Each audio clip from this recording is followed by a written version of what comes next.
Well, it's time now for a look at what's happening in the French papers. And we're starting in French Guiana with Alison Sargent, who's just joined me on the plateau here.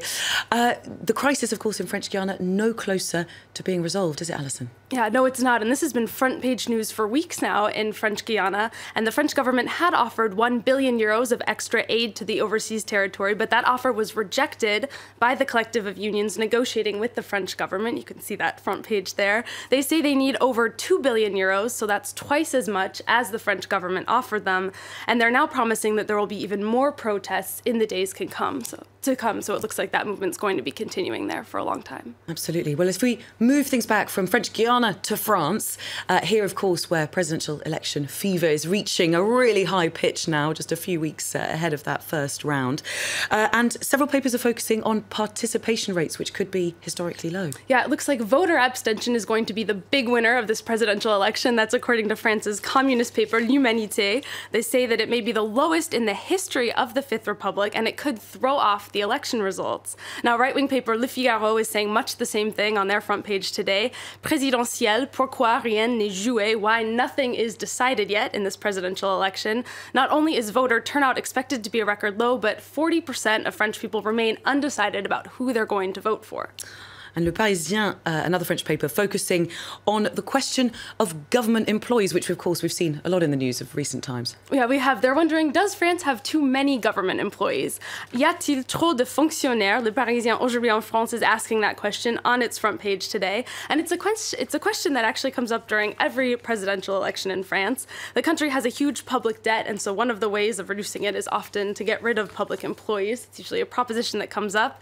Le Parisien calls public servants le mammouth, or the mammoth, basically a huge issue that's really hard to make any moves on. It's also one of the issues where you can really see a big difference among the candidates. On the right, François Fillon wants to get rid of some 500,000 government jobs, so quite a few. Benoît Hamon and Jean-Luc Mélenchon, meanwhile, though, have both proposed to create more government jobs, particularly in education. And Emmanuel Macron and Marine Le Pen are kind of a mix of the two. Macron calls for a big cut in government employees, but he also wants to add police officers and teachers, and Marine Le Pen in particular wants to add border guards.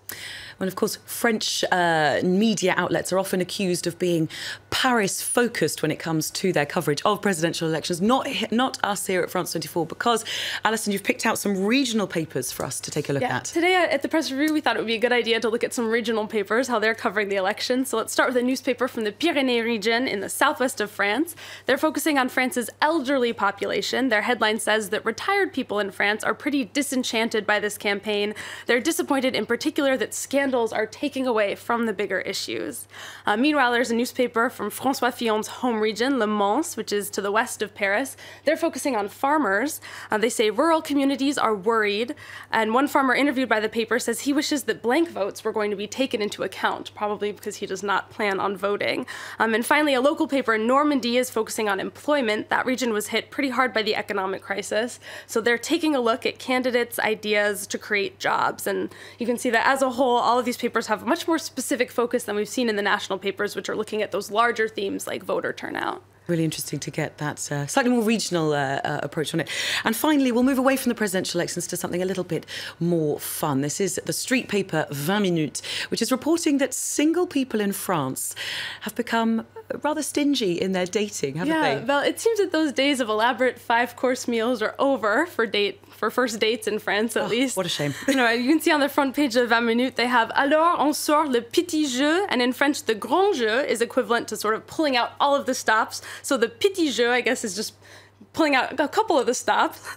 And according to the paper, French people usually spend about 56 euros on a date night and are likely to invite a date for dinner over at home, which is probably an even cheaper option. And they say that it's the British, actually, who invest the most in dating in Europe. They spend about £158 on a date. So. Wow, time to hop over the channel and see if yeah, I guess. More to be found over there. Alison, thank you very much, Alison Sargent there, with the French Press Review. And of course, Alison will be back in an hour with the rest of it.